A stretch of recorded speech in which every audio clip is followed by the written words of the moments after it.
সন্দীপ ঘোষ একটা কোনো দল,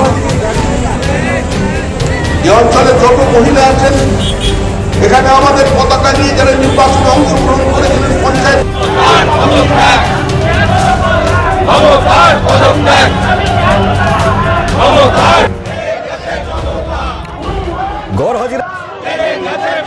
বলতে চাইছি শান্তিপূর্ণভাবে।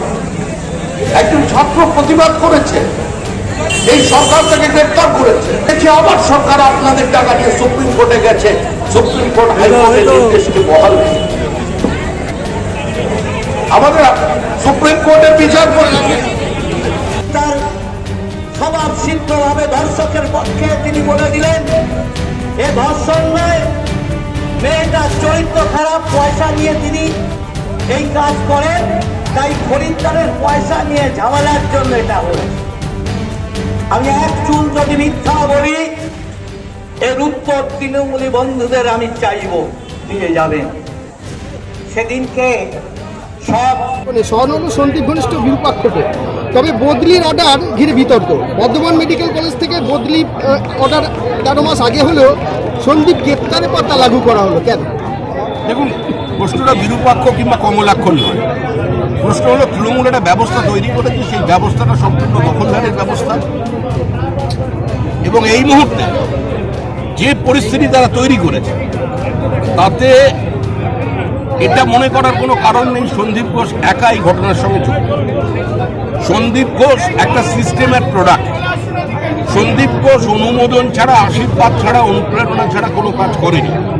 সুতরাং যাদের কারণে সন্দীপ ঘোষ তৈরি হয়েছে আমরা তাদের উৎপাদিত করতে চাই, তার জন্যই আমরা আজকের মিছিল সংগঠন। রাজভবনে গতকালকে রাজ্যপালের পাশ করা বিল পাঠিয়ে দেওয়া হবে, রাজ্যপালের স্বাক্ষর করার কারণে সেদিকে তাকিয়ে আছে তৃণমূল। রাজ্যপাল স্বাক্ষর না করলে রাজভবনের সামনে অবস্থান বিক্ষোভে বসবে তৃণমূল। এটা তো কোনো সুস্থ পদ্ধতি না। রাজ্যপালের মতামত জানার আগেই রাজ্যপালকে হুমকি দিয়ে দিচ্ছেন অবস্থান করবেন। রাজ্যপাল বিল স্বাক্ষর করবেন কি করবেন না সেটা তো আমি বলতে পারবো না। আমি তো রাজভবনের প্রতিনিধি নই আর তারও মুখপাত্র না। আমি আমার দলের কথাটা বলতে পারি। এইটা ব্যবস্থার মধ্যে এই ধরনের বিনীত গোয়েলের ভবিষ্যৎ ঘিরে জল্পনা। কাল লালবাজারে ডেপুটেশন দেওয়ার পরও বিনীত গোয়েলের অপসারণের দাবিতে অনড় আন্দোলনকারী কর্মরত পড়ুয়ারা। আন্দোলনের মধ্যে চলছে। মানুষ বিনীত গোয়েলকে ওই পদ থেকে সরাতে চায়।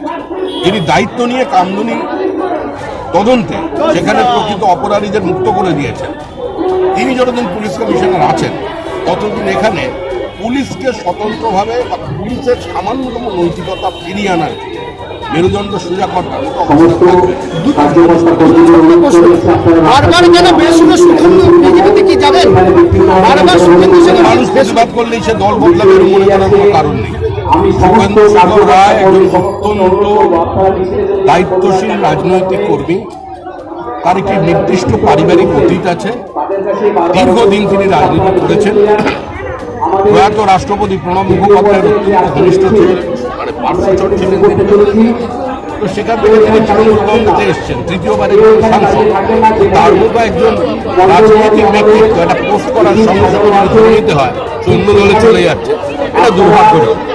আরেকটা শেষ প্রশ্ন, চক্রের পান্ডা অভিজ্ঞে বিভাগীয় প্রধান তৃণমূলের বিক্ষোভের মুখে নাম মানলেন উত্তরবঙ্গে মেডিকেলের দিন। অভিক বলেছিলেন নাম্বার বাড়াতে, মানলেন দিন। সাদা কালি দিয়ে মুছে পরীক্ষা নাম্বার বদল। প্রিন্সিপালের ঘরের খাতা মার্কশিট হাতে পরপর এইচওডি। এর আগে আমরা দেখিয়েছি পিজি হসপিটালের টাকা নিয়ে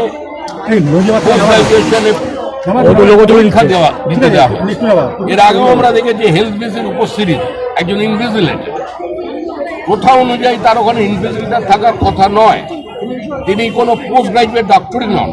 তিনি পোস্ট গ্রাজুয়েশনে যে পরীক্ষা চলছে প্রবেশিকা, তাতে তিনি স্মার্টফোন নিয়ে উত্তর দেখাচ্ছেন। কিন্তু আপনাদের সংবাদ মাধ্যম বিভিন্ন সময় সেই ছবি ভাইরাল করেছে, যেটা তো চলছে এখন প্রতিবাদের কারণে বেশি করে চলছে।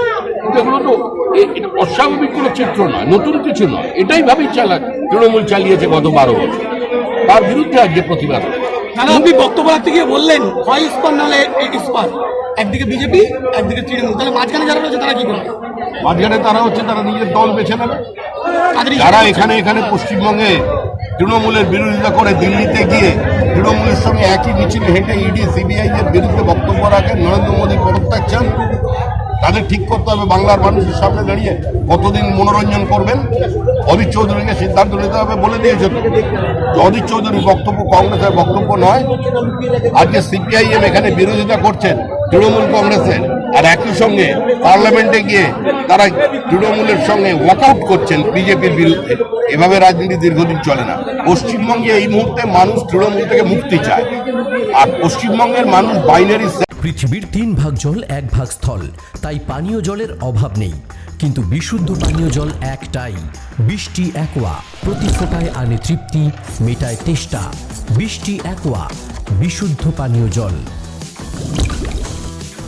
পশ্চিমবঙ্গে এই মুহূর্তে মানুষ তৃণমূল থেকে মুক্তি চায়, আর পশ্চিমবঙ্গের মানুষ বাইনারি সেট করেছে 2021 সালে। তারপরে পরেও যে উপনির্বাচন হয়েছিল, শেষ উপনির্বাচন ধূপগুড়ির, সেখানে সেট করে দিয়েছে তারা, এবং সর্বশেষ এই লোকসভা নির্বাচনে আপনারা এখানে তৈরি করে দিয়েছে। তৃণমূলকে হারাতে পারে বিজেপি। যদি মনে করেন মমতা বন্দ্যোপাধ্যায়কে সরকারে রেখে আপনি বিচার পাবেন, তাহলে যারা রাস্তায় নেমেছেন তারা তাই করবেন, তৃণমূলকে ভোট দেবেন। আর যদি মনে করেন আপনারা বিচার চান বা বিচার পাওয়ার মতো অবস্থা তৈরি করতে চান, তাহলে নির্বাচনের সময় বিজেপি ছাড়া অন্য কোনো শেষ প্রশ্ন, মুখ্যমন্ত্রী যখন দলীয় কর্মীদের ফোর্স করার নিদান দিচ্ছেন, একাধিকবার উল্টো সুর অভিষেকের গলায়। অভিষেক সক্রিয়তার পরই টুইটে প্রশাসনিক একাধিক আমরা ওসব পারিবারিক কারো সমস্যা নিয়ে চিন্তিত। আমরা কারোর ড্রয়িং রুমে ঢুকতে চাই না। এটা তৃণমূলের আভ্যন্তরীণ রসায়ন। মিডিয়া অ্যাটেনশনকে ড্র করে এই পুরো ঘটনা থেকে দৃষ্টি ঘোরানোর জন্য কিছু প্লান্টেড স্টেটমেন্ট। এসব নিয়ে মানুষের কোনো উৎসাহ নেই। মানুষের যেখানে তৃণমূল সম্পর্কে কোনো উৎসাহ নেই, বিরোধী দল বিজেপি, তার কেন উৎসাহ? কিন্তু অভিষেক পদক্ষেপ গ্রহণ, মমতা ব্যানার্জি আলাদা, অভিষেক ব্যানার্জি বন্দ্যোপাধ্যায় আলাদা। এভাবে মানুষ তৃণমূলকে দেখে না। মানুষ তৃণমূলকে দেখে ফুটবল হিসেবে। তুমি বলেছে না খেলা হবে, একটা ফুটবল, ওর মধ্যে নেতা আছে, মন্ত্রী আছে, সাংসদ আছে, বিধায়ক আছে, দুষ্কৃতী আছে, চোর আছে, সবাই মিলেমিশে এক হয়ে। এখানে কি করে আলাদা? আনুষ্ঠানিক উদ্বোধন। পোশাকে স্বাদ ও সাধ্যের হবে স্বপ্ন পূরণ। সর্বভারতীয় শাড়ি ও রেডিমেড পোশাকে সবার মাঝে স্বাদ পূরণ। ইউনিট অফ আদি লোকনাথ টেক্সটাইল, কাঁঠালপুলি রোড, সিংহাট মোড়, চাকদহ। নদিয়ার সব থেকে বড় English medium school JRS public school প্রায় 35 বিঘা জমির ওপর গড়ে উঠেছে বিশাল ক্যাম্পাস। নার্সারি থেকে শুরু করে উচ্চ মাধ্যমিক, ITI college, law college, BEd college ভর্তি চলছে জেআরএস পাবলিক। ব্যালকনি বা সিঁড়ির রেলিং, মডিউলার কিচেন বা ড্রয়িং রুম, এক কথায় আপনার স্বপ্নের বাড়িকে করে তুলুন আরো সুন্দর। Chakdah ply centre, gorgeous look বা কোয়ালিটি সবে 3 number 1 Chakdah ply centre. Chakdah ply centre, KBM, Chakdah, Nadia. কোথায় ইনভেস্ট করবেন, কেন করবেন বুঝতে পারছেন না তো? সঠিক গাইডলাইন পেতে আজই আসুন নদিয়ার চাকদাতে নিবেদিতা প্রাইভেট লিমিটেডে। Nivedita private limited, marketing and distribution service. Chakdah aluminium centre, ply, কাঁচ, laminates, kitchen fittings, door lock, window ও অ্যালুমিনিয়ামের খুচরো ও পাইকারি বিক্রেতা। চাকদা অ্যালুমিনিয়াম সেন্টার, পূর্বলালপুর 50 নম্বর রেলগেটের পাশে, চাকদা, নদিয়া। হোমওয়ার্কটা করেছো? হ্যাঁ স্যার। এ বাবা, ভুল করেছো কেন? চোখে কেমন ঝাপসা দেখছি, লিখতে আর পড়তে খুব সমস্যা হচ্ছে। চাকদার মডার্ন অপটিক্স থেকে ভালো চোখের ডাক্তার দেখিয়ে নাও। প্রতিদিন প্রকৃত চোখের ডাক্তার ও দৃষ্টি বিশেষজ্ঞ মডার্ন অপটিক্স, চাকদহে। স্যামসাং, জিও, রিয়েলমি, নদিয়ার একমাত্র অথরাইজড ডিস্ট্রিবিউটর।